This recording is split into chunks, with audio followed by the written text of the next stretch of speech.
आम आदमी पार्टी का कहना है कि 543 सीटों का 33% आरक्षण आज लागू करें तो हम साथ देंगे, लेकिन बिना जनगणना के परिसीमन राज्यों के साथ धोखा है।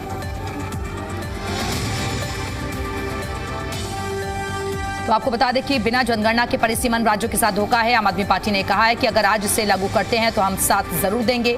महिला आरक्षण बिल पर आम आदमी पार्टी की तरफ से यह बयान सामने आया। आम आदमी पार्टी ने अपना रुख साफ कर दिया है कि बिल के समर्थन में विपक्ष के साथ आम आदमी पार्टी खड़ी है।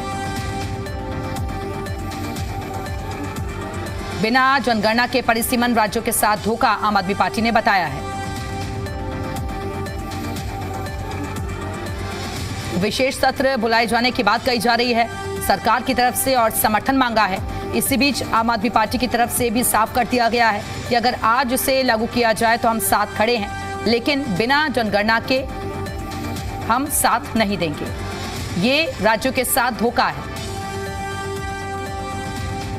तो 543 सीटों का 33% आरक्षण आज लागू करें तो हम साथ देंगे। आम आदमी पार्टी की तरफ से ये साफ कर दिया गया है। आपको बता दें कि कैबिनेट की तरफ से मंजूरी मिल गई है और अब इसको लेकर विशेष सत्र भी बुलाया जाना है। दिल्ली के कनॉट प्लेस में महिला आरक्षण बिल के समर्थन में बीजेपी ने महिला बाइक रैली और मानव श्रृंखला का आयोजन किया। इस कार्यक्रम में दिल्ली बीजेपी अध्यक्ष वीरेंद्र सचदेवा, युवा मोर्चा के राष्ट्रीय अध्यक्ष तेजस्वी सूर्या और सांसद बासुरी स्वराज और कमलजीत सहरावत समेत कई नेता शामिल हुए। रैली के दौरान महिलाओं ने भी खुलकर अपनी राय रखी और कहा कि संसद में महिलाओं की भागीदारी बढ़नी चाहिए, क्योंकि जो महिलाएं घर संभाल सकती हैं वो देश भी चला सकती हैं। सांसद बासुरी स्वराज ने कहा कि नारी शक्ति वंदन अधिनियम सरकार की वचन पूर्ति है और 2029 से इसे लागू होने के साथ देश की बेटियों को नीति निर्माण में 33% भागीदारी मिलेगी। बीजेपी नेताओं ने विपक्ष से इस बिल का समर्थन करने की अपील की है और दिल्ली बीजेपी अध्यक्ष वीरेंद्र सचदेवा ने इसे ऐतिहासिक कदम बताते हुए कहा कि महिलाओं को उनका हक देने की दिशा में बड़ा फैसला है और सभी दलों को इसका समर्थन करना चाहिए।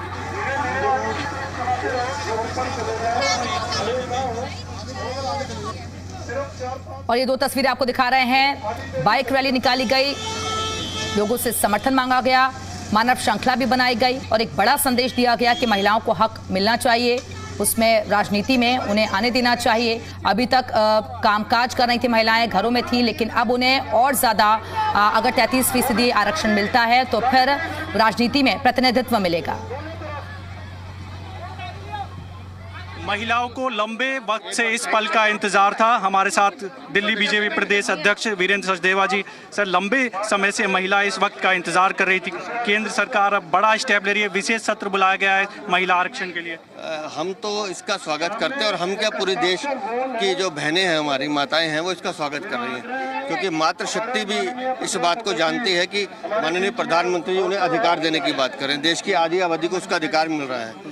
तो कल एक ऐतिहासिक दिन 16 अप्रैल होने वाला है और हम उसका स्वागत कर रहे हैं। विपक्ष टाइमिंग को लेकर सवाल खड़े कर रहा है। कहीं मुझे लगता है कि विपक्ष को आगे आके इसको सर्वसम्मति से पास करना चाहिए। 2023 में भी आप सबने इसका समर्थन किया है और इतने साल आज़ादी को हो गए, लगभग 60 सालों तक विपक्ष का शासन रहा है, तो उनको आगे आके करना चाहिए था। अगर प्रधानमंत्री जी ये ऐतिहासिक कदम उठा रहे हैं तो इस समय राजनीति नहीं देखनी चाहिए, आगे आकर मातृशक्ति के समर्थन में खड़ा होना चाहिए। एक वीडियो जर्नलिस्ट शेर सिंह के साथ देवेश कुमार, जी मीडिया, दिल्ली। बीजेपी सांसद कमलजीत सहरावत जी हमारे साथ है। मैम, नारी शक्ति वंदन अधिनियम बिल लाया जा रहा है, आप किस तरह से देखती हैं और कितना महत्व इसका मान रहे हैं? नारी शक्ति वंदन अधिनियम को 2023 में सभी दलों की सहमति से के साथ पास किया गया था। जिस समय पास किया गया तो सभी दलों की चिंता थी इसको इम्प्लीमेंट कब करेंगे, इम्प्लीमेंटेशन में देर नहीं होनी चाहिए। 2026 में देश की डिलिमिटेशन की सीलिंग हट रही है। 2026 तक देश में डिलिमिटेशन नहीं हो सकता था, अब डिलिमिटेशन शुरू करना है।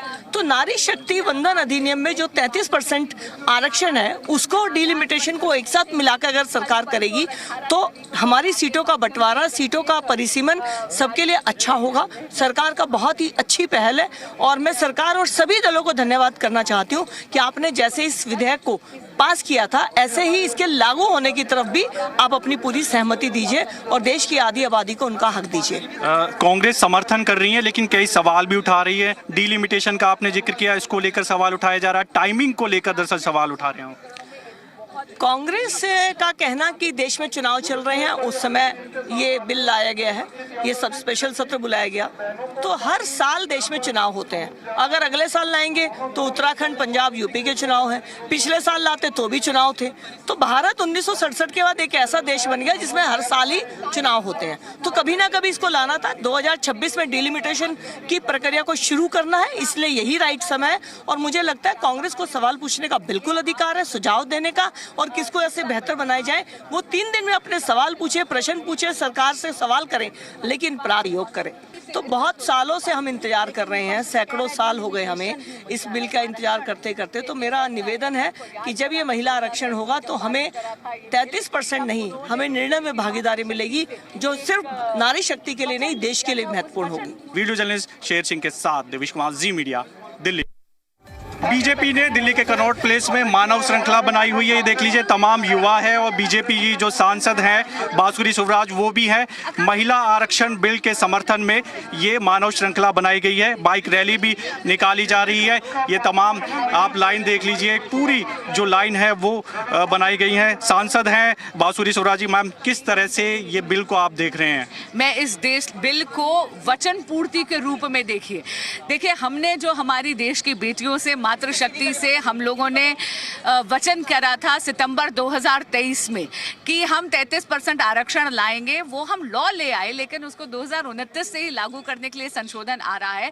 इसलिए आपके माध्यम से मुझे लगता है मातृशक्ति की ये आगाज है, और मैं इस चाहती हूँ कि ये आगाज संसद में भी गूंजे। आप सभी के माध्यम से मैं आग्रह कर रही हूँ सभी राजनीतिक दलों से कि आप विचारधारा की भिन्नता से ऊपर उठकर इस संशोधन का समर्थन करें। 33% जो भागीदारी है महिलाओं की, वो तय हो जाएगी। निर्माण में अब उनका एक विशेष महत्व रहेगा बड़े फैसलों में। भारत की बेटी भारत की भाग्य विधाता बनेगी। भारत की बेटी भारत के नीति निर्माण में अपना योगदान करेगी। विपक्ष टाइमिंग को लेकर दरअसल सवाल उठा रहा है। 27 बरस से वेट कर रहे हैं आप, इतने विलंब को आप टाइमिंग पे क्वेश्चन करके कह रहे हैं कि जल्दबाजी है। देखिए, ये बहानेबाजी है। मैं विपक्ष के सभी आदरणीय नेतागण से ये अनुरोध करती हूँ, बहानेबाजी मत करिए, राजनीतिक स्वार्थ से ऊपर उठकर इस ट्रांसफॉर्मेटिव रिफॉर्म का साथ दीजिए। वीडियो जर्नलिस्ट शेर सिंह के साथ देवेश कुमार, जी मीडिया, दिल्ली। नारी शक्ति वंदन अधिनियम को लेकर संसद के विशेष सत्र से पहले देश के कई हिस्सों में समर्थन देखने को मिला। इसी कड़ी में चांदनी चौक में टाउन हॉल से लाल किले तक बड़ी पदयात्रा निकाली गई, जिसमें बड़ी संख्या में महिलाओं ने हिस्सा लिया और अपना समर्थन जताया। इस मौके पर चांदनी चौक से सांसद प्रवीण खंडेलवाल ने कहा कि ये बिल महिलाओं के सशक्तिकरण की दिशा में एक ऐतिहासिक कदम है और जिससे राजनीति में उनकी भागीदारी और मजबूत होगी। वहीं महिलाओं ने प्रधानमंत्री नरेंद्र मोदी का भी धन्यवाद अदा किया।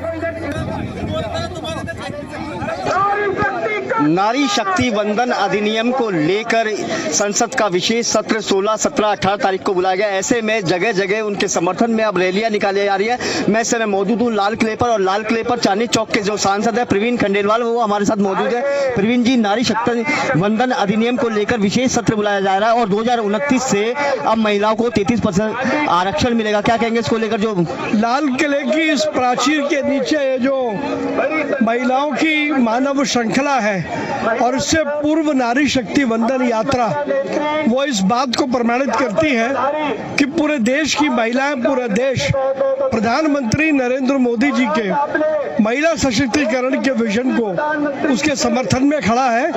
और जब राजनीतिक क्षेत्र में